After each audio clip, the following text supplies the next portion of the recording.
अच्छा मेरा भाई, आज आपको ना तैयार बकरियों का विजिट करवाना है।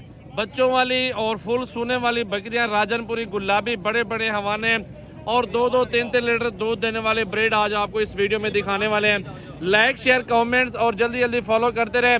अल्हम्दुलिल्लाह ओरिजिनल चीजें आपको दिखाने, एक नंबर क्वालिटी जो हुस्न में लाजवाब तैयार ये बच्चे देने वाली है मेरा भाई बकरी।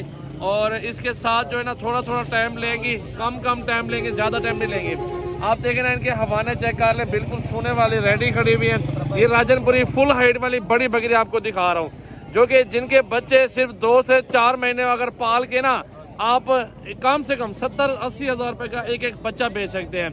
तो बकरियां देखिए, डिमांड पूछते हैं भाई से कितने में सौदा होगा, कितना दूध देती है, और ये भाई चारे बकरियां कितने में मिलेगी?